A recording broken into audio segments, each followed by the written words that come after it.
Hey everyone, I hope you're doing well and are having a flare-free day. There are two things that I know to be true in a chronic illness journey.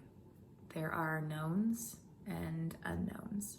When I look back at my life before chronic pain set in and symptoms started to creep in, I think I was living in a bubble of just life seemed more at peace. I wasn't nervous about a symptom arriving unannounced or a flare-up happening when I was out of my house and being outside of control of my own body. Sometimes chronic pain can set in when you're very young, and sometimes it can take years before symptoms start to manifest. Because I was so young, I don't think I really thought too much about chronic illnesses or chronic pain. I think I was just living life as a kid.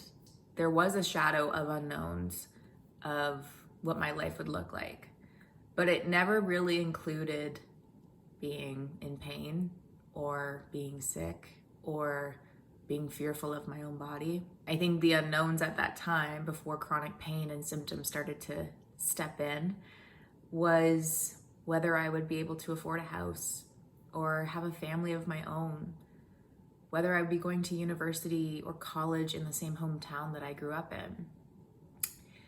These were the unknowns that I constantly thought about. Symptoms didn't slowly creep in for me, or I feel like they didn't. My symptoms showed up like an explosion.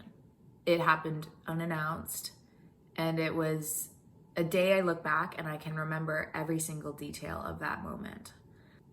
I didn't know what was happening to my body, an unknown. I didn't know how long the pain would last, another unknown. There were a lot of unknowns when it came to that explosion day, I'll call it. One of those being what my life would look like after. Would the pain continue, or would this just be a one-off? When every month came around and I would have that same explosion of pain, I recognized that there was an unknown path in front of me, a path that I never really thought about when I was younger, a path I had no idea how to navigate on my own, a path that I didn't know really existed. It was hard when I first felt that pain consistently because I didn't really know how to properly describe it without seeming overdramatic or like I was lying. It seemed like the pain was so intense that it seemed too fake to be real. How do you describe to somebody that you feel like there's barbed wire wrapped around your organs and that every time you twist or turn, it gets tighter? How do you describe that there's like a serrated knife feeling in your lower abdomen, and every time you have a cramp, it feels like that serrated knife is going over your body, followed by a lighter of heat? My body in those days didn't feel like my own. I felt like I was living in someone else's body, an unknown shell that I had to relearn over the course of years, and I'm still learning today, of what works and what doesn't for my body. I still live in unknowns of whether pain will show up around the corner, whether a new symptom will arrive. There comes a lot of unknowns when it comes to a chronic illness. After years of going to doctors' offices and describing that unimaginable pain and being dismissed, I think my mind took a hit because it felt as though my description wasn't good enough to be believed. How much more detail could I provide? When I was walking that path alone, trying both to discover my body again and support, I became discouraged, and I just felt as though I was alone and isolated and unheard and not believed. I started to blame my body and myself for everything that I had gone through. I felt as though my body was working against me. And again, I didn't know who I was at that time. A new body with new symptoms and new pains. How could I identify who I was as a person when my body was completely different than the person that I knew? It was a really tricky time, and it lasted years. And that's the hard part. Living in this denial of what's going on with your body and living in unknowns. It's a hard place to be. But during that time of living unknown, I became curious and determined and angry. I was angry that I still didn't have a name to my pain. I was angry that I was living in this unknown bubble of, this can't be my life forever. I need to keep moving forward. And from that explosion came a spark, and it led me to more doctors and not taking no for an answer, because I didn't want to live in this unknown. I wanted to know.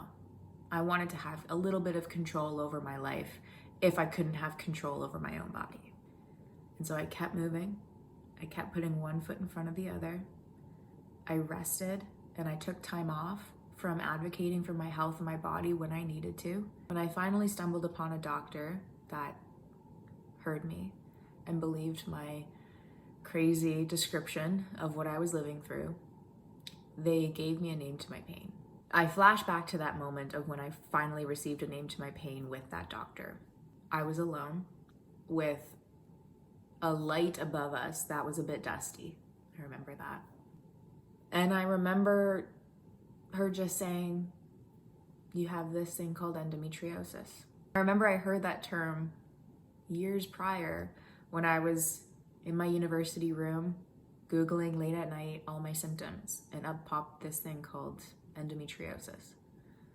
It was an unknown term to me. I had never heard about it before.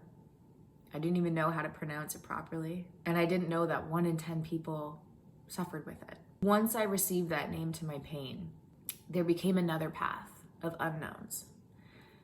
And I was exhausted.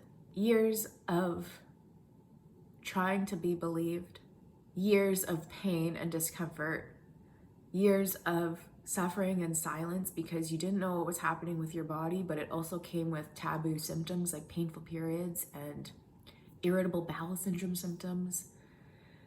And now you have this name put out on the table right in front of you, a file folder of everything you need to know about this disease or this illness.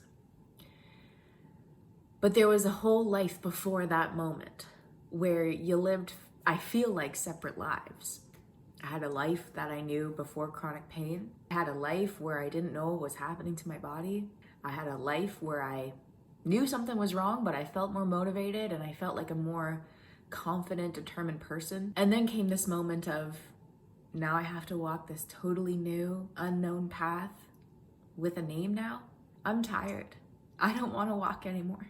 Although that term, it felt relieving to receive because I felt validated. I was like, yes, like I knew something was wrong.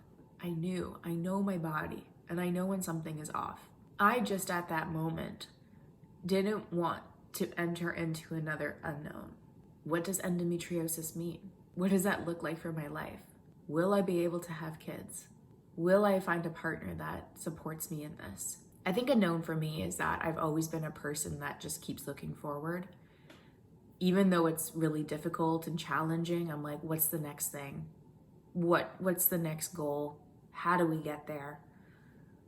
I look back, of course, but I typically just keep moving forward and keep looking forward. That was a known that I knew I could rely on in this next unknown path of what does life look like with endometriosis. The next known was the disease itself.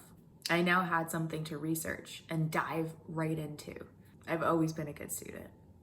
And so if something was put in front of me to learn, I was gonna learn it. After all of that research that I had done about this disease, I knew now that I wasn't the only one. Recognizing that I had probably crossed paths more than I thought with people that were suffering in silence alongside me. That person in my high school hallway or my classroom or my gym class or in the shopping mall had the same pain that I had. Understanding that I wasn't the only one that was suffering in silence, I knew that I wanted to do something about it. It took a couple of years to build confidence, to feel comfortable talking about my body and my chronic illness and the symptoms that came forward. I didn't even want to show my face at the beginning when I started a social media Instagram page on what endometriosis is.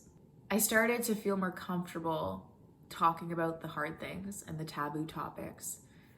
And I knew that I wanted to make a difference. I knew that that person that I was chapters ago not sure what that explosion day was of all of these symptoms coming forward, all of that pain. I knew that I wanted no one else to go through what that version of myself went through. I don't know your specific story, and I don't know the path that you've walked with your chronic illness. I don't know your background, and I don't know where you come from. But what I do know, 100% to be true, is that through all of those unknowns that you've gone through in your own path, that you've decided to remain determined and courageous and to not take no for an answer. And that when you felt that first symptom or that first measure of pain, you did something about it. You talked about it with your friends. You talked about it with yourself internally, saying, what the heck is going on here? And you took the steps to get another doctor and another and another. And you didn't take no for an answer. I know that there are hard days with this disease. I know that after every painful flare-up that you have potentially on your own, that you get up and you keep moving forward. I know that the pain is unimaginable and it's hard to describe at times. You got up afterwards.